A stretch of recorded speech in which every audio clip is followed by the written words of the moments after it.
Welcome back to another sopping wet day in the north. Somewhat predictably, it's pouring with rain. My planned week of working on this car, which was next week, has gone to shit. Lots of work needs to happen next week, so I'm carving out a couple of hours now to try and make some progress in advance of next week. I've picked the absolute worst time to take the car off the road. All of a sudden I've got lots of reasons to need it, but given that squeak from the coupler, I didn't have an awful lot of choice. So, cracking on. Next job, battery box needs to come out. Big flaw in the design of this and the manufacture. Design flaw, you can't actually access the screws that hold the cover on very easily while the battery box is in place. So you have to take it out before you can take it apart to take the battery modules out and put the new ones in. I'm going to put the rain's getting heavier. I'm going to put the more recent modules in and then use the secondary modules at the back. That gives me more time to charge up one of my dead modules from my dead pack, see episodes pass in, to make that one up to 96S when I build the back pack or the rear pack. It also saves me a bit of money now because I only need a smaller amount of steel to expand the existing battery pack to fit the extra module in, and just means I can get back on the road quicker with at least some extended range and power. So that was design fault. Manufacturing fault, I forgot to put the lifting eyes on. I meant to weld some lifting eyes onto the battery box so that I could just loop some chains over it, probably with my engine balancer, and crane it out. Totally forgot, so now we have massively overkill ratchet strap basically wrapped around it. I think that one will crush a car if you give it a chance. And with a bit of luck we can lift it out without cracking the high voltage junction box, which is screwed to the top. But I might just pause because the rain, contrary to forecasts, is getting heavier, not lighter.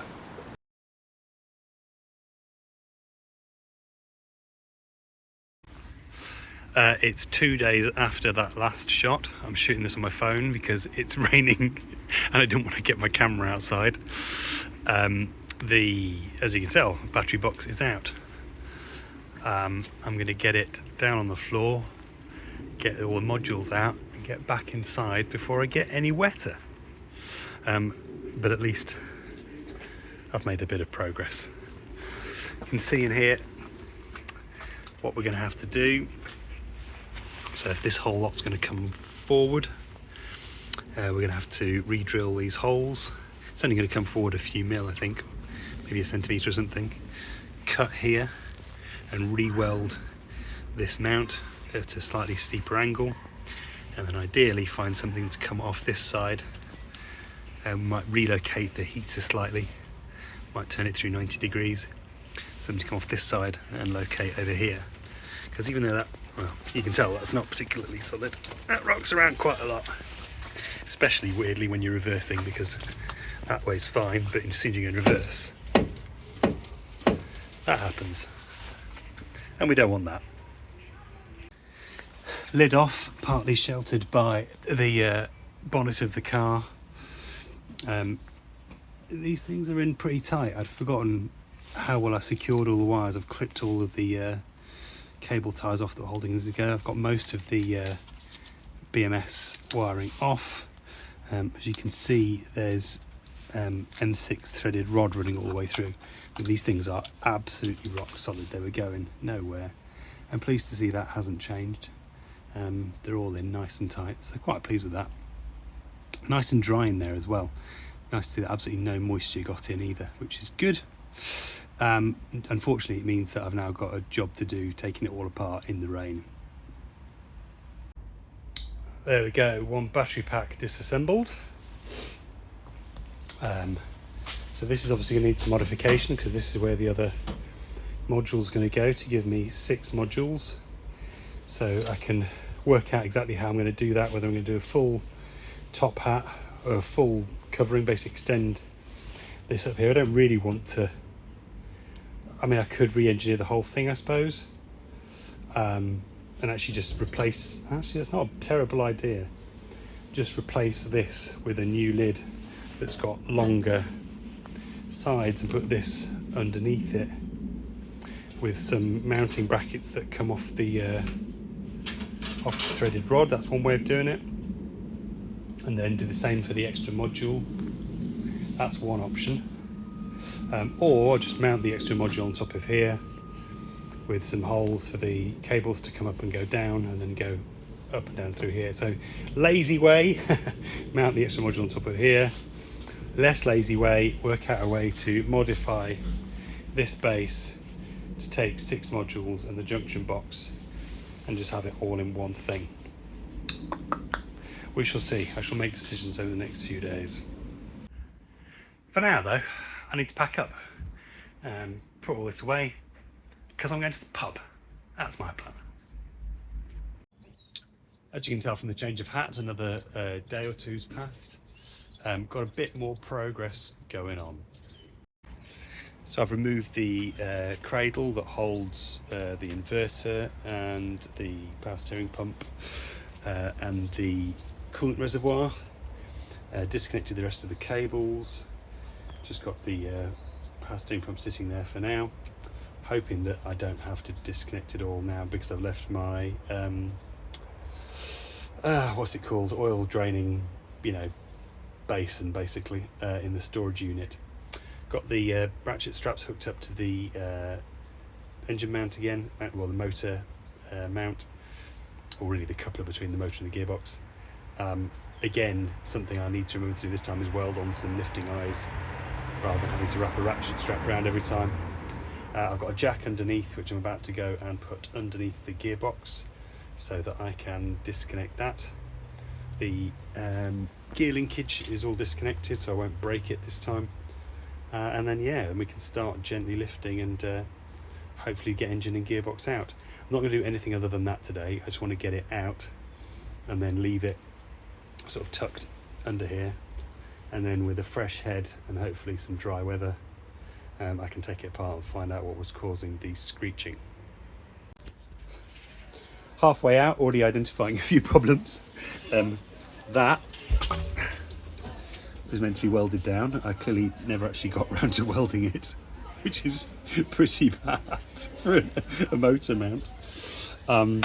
Might partly explain some of the clonking. Even worse, the main one, I clearly got no penetration on this weld. It should be attached to that. So, bad welding, Tom, bad welding. Yeah, this thing sailed through an MOT. I mean, not really check these things, but yeah, I've been driving this around quite happily. Yeah, must do better. There we go, the lump is out. Good job too, it seems like. So, let's get it tucked away. Sorry, just checking my watch. Kids coming back from school now. Let's get it tucked away, and then tomorrow I'll get it stripped apart, see if we can solve this squealing problem. One of the things I did wonder whether there was any looseness between the motor and the plate, or the motor and the gearbox, and there does not seem to be. Those bolts seem to be nice and tight, so it's not sort of come out of alignment for that reason. That's all nicely torqued up. But yeah, God, those motor mounts, that's shocking. Not good at all. I'm dodging raindrops again. It's another day later, and I've got the bolts out, and it's pretty clear where the squeaking is coming from. Look at that nice polished surface on this little standoff thing here. The good news is we can just unbolt that, repack this with grease. I might give it a clean up. Might give it a clean up and a coat of paint. We'll see. But I'm tempted just to look at the mess. I'm tempted just to take that out, repack it with grease, and put it back together. The good news is there's no sign of any damage to the splines on either side, so it's not that that's causing the squeaking. It's just the rubbing on this thing in here. So that makes it very nice and easy for us to get it up and running again. and put it back together. So tomorrow I shall get under the car. I've got unfortunately just had a phone call from the BBC, so I've got to dive into the Beeb tomorrow and do a little bit of work. I shall swap out that centre bearing, which I haven't bothered hanging up because it's been swapped anyway.